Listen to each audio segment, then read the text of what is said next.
aquela história de que as aparências enganam? Você vai ver o quanto isso é verdadeiro no mundo da mecânica. Na teleaula de hoje, você vai aprender que o estudo dessas irregularidades, ou melhor, da rugosidade, é fundamental para se conseguir qualidade na mecânica.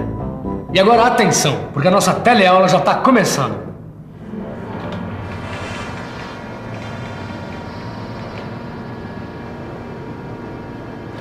Agora eu preciso saber se esse trabalho tem qualidade para ir para o cliente. Silva, tá do jeito, eu garanto. Tito, as aparências enganam. Como assim? Aparentemente, a superfície desse eixo do mancal está lisinha.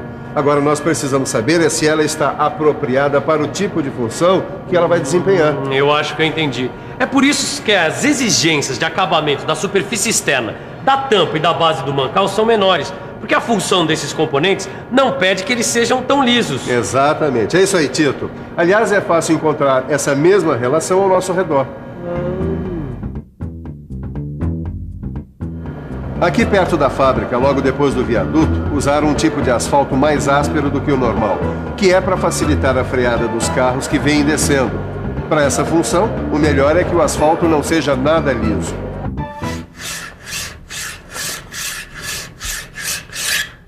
Taliba, só que em outras funções é bom que a superfície esteja bastante lisa. É o caso dessas peças que eu estou aprontando para você levar lá para sua fábrica. Sei. E é complicado deixar bem lisa, Ananias? Não é complicado. Agora, a produção de superfícies lisas é sempre mais cara. Você está com pressa? Não, imagina. Eu até cheguei mais cedo para dar uma espiada aí no teu trabalho e aprender um pouco. Agora, como é que se consegue um melhor acabamento? Olha, existem diferentes processos de fabricação de componentes mecânicos que determinam acabamentos diversos em suas superfícies. E quando é preciso que a superfície seja perfeitamente lisa? Por mais perfeitas que as superfícies sejam, elas sempre apresentam irregularidades. Essas irregularidades podem ser divididas em dois grupos.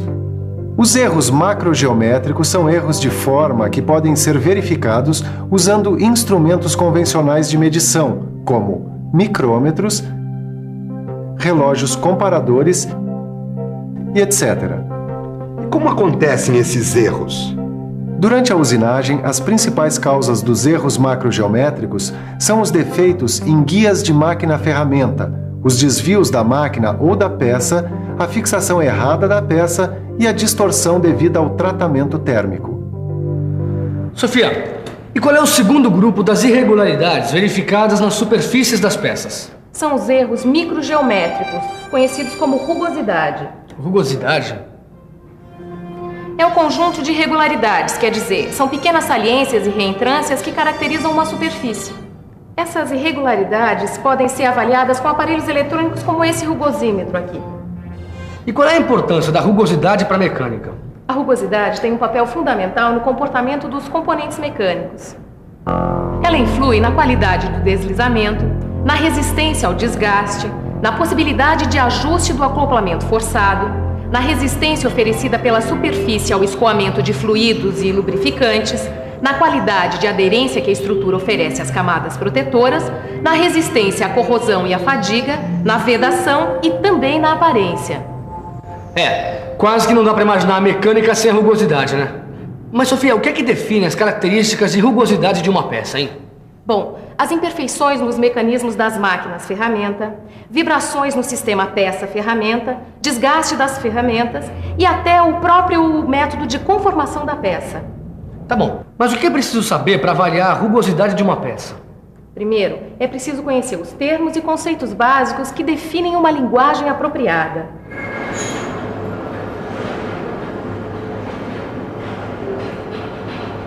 Silva, você conhece esses termos e conceitos básicos? Olha, Tito, eu te confesso que aprendi isso há pouco tempo. O primeiro conceito é o de superfície geométrica. É a superfície ideal estabelecida no projeto, sem erros de forma e acabamento. É bem diferente do segundo conceito, o de superfície real. É a superfície que limita o corpo e o separa do meio que o envolve com todas as irregularidades deixadas pelo método usado na sua produção. Mas ainda tem outro conceito, que é o de superfície efetiva. É a superfície avaliada pela técnica de medição. Só que os diferentes sistemas de medição podem resultar em diferentes superfícies efetivas. Mas além dos conceitos de superfície, ainda existem os conceitos de perfil. E como é que é isso, Ananias? Bom, o primeiro é o perfil geométrico. É a intersecção da superfície geométrica com um plano perpendicular, resultando uma linha reta. Isso é diferente do perfil real. Ele é a interseção da superfície real com um plano perpendicular imaginário que corta a superfície deixada pelo método de usinagem e produz uma linha irregular. Isso aqui tá parecendo exame médico. Parece, mas não é. Esse aqui é o perfil efetivo. É a imagem aproximada do perfil real, obtida por meio de um instrumento de avaliação, o rugosímetro, mas sem filtrar as ondulações. Mas e se filtrar as ondulações? Bom, aí a gente vai ter esse perfil de rugosidade. Ele é obtido a partir do perfil efetivo, através de um instrumento de avaliação, o rugosímetro, mas depois de uma filtragem. Assim, é possível eliminar a ondulação própria da peça. Então quer dizer que sem a filtragem, o traçado de rugosidade recebe interferência do formato da peça. E com a filtragem, podemos avaliar apenas a rugosidade livres do formato da peça, é isso? Exatamente. E será que você não se lembra dos elementos que fazem a composição da superfície?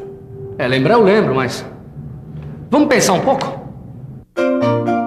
Vamos pensar um pouco. Deixa eu ver. O primeiro elemento é a rugosidade ou textura primária, que é o conjunto das irregularidades provocadas pelo processo de produção. E tem também a ondulação ou textura secundária, que é o conjunto das irregularidades causadas por vibrações do sistema de produção ou tratamento térmico. A orientação das irregularidades é a direção geral dos componentes da textura. Agora, o passo das irregularidades é a média das distâncias entre as saliências, sendo que D1 é o passo das irregularidades da textura primária e D2 é o passo das irregularidades da textura secundária. E para fechar, o último elemento é a altura das irregularidades das texturas primárias. Silva, deixa eu medir a rugosidade dessa peça aqui com ondulações. Mas antes você precisa conhecer alguns critérios para avaliar a rugosidade. Mas que critérios? Um deles é o comprimento de amostragem, também chamado de cut-off, que é um termo inglês. Mas como assim? Toma-se o perfil efetivo de uma superfície num comprimento LT, que é o comprimento total de avaliação. Dentro dele chamamos o comprimento LE de comprimento de amostragem. O comprimento de amostragem em aparelhos como esse rugosímetro ou cut-off não deve ser confundido com a distância percorrida pelo apalpador sobre a superfície LT, ou seja, comprimento total. É recomendado pela norma ISO que os rugosímetros devam medir 5 comprimentos de amostragem e indicar o valor médio. Então a distância percorrida pelo apalpador deverá ser igual a 5 LE, mais a distância para atingir a velocidade de medição LV e para a parada do apalpador LN. Agora, como o perfil apresenta rugosidade e ondulação, o comprimento de amostragem filtra a ondulação. Sabe, Ananias, eu só não entendi como é que esse comprimento de amostragem filtra a ondulação. Olha, é bem fácil, tá, Taliba? Olha, imagina que essa folha de amianto aqui represente a peça que vai ter a sua rugosidade avaliada. Imagine que esta ondulação seja a ondulação da superfície da peça. Trabalhando com trechos da superfície, é como se o cut-off filtrasse a ondulação e acabasse com a sua interferência. Assim, a ondulação não entra na medição que se faz da rugosidade. Muito bom esse negócio do cut-off, filtrar a ondulação. Assim, dá para avaliar a rugosidade e nada mais. É bom mesmo, Caio. Mas para fazer uma boa medição, você tem que levar em conta os sistemas de medição da rugosidade superficial. E quais são esses sistemas? São usados 2 sistemas básicos de medida. O da linha média M, que é usado em vários países, inclusive no Brasil, e o da linha envolvente E. Então me diz como é que é esse sistema M é utilizado aqui no Brasil. Olha, Caio, no sistema de linha média ou sistema M, todas as grandezas de medição da rugosidade são definidas a partir do seguinte conceito de linha média. Linha média é a linha paralela à direção geral do perfil, do comprimento da amostragem, de tal modo que a soma das áreas superiores, compreendidas entre ela e o perfil efetivo, seja igual à soma das áreas inferiores do comprimento da amostragem L. Entendi. Quer dizer que a soma de A1 e A2, que são as áreas que ficam acima da linha média, é igual a A3, que é a área que fica abaixo da linha média. É isso mesmo, Caio. Pelo jeito você entendeu tudo direitinho. E se você também quer entender tudo e não deixar nada para trás, então fique de olho na revisão. E atenção, se liga aí que é hora da revisão. Na teleaula de hoje, você aprendeu o que significa rugosidade. Acompanhou os conceitos necessários para a avaliação do estado da superfície. E ficou sabendo quais são os critérios para avaliar a rugosidade.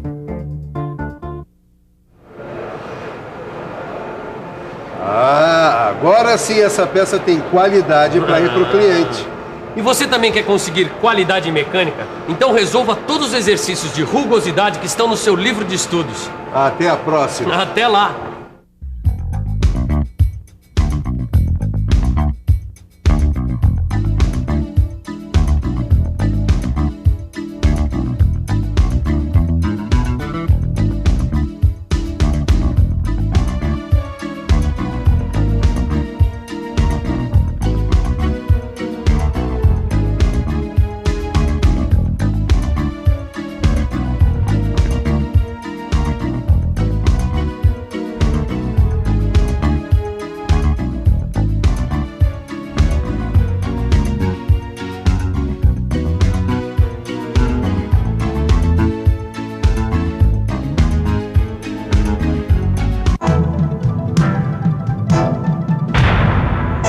Telecurso 2000, um programa de educação do Sistema Fiesp e da Fundação Roberto Marinho.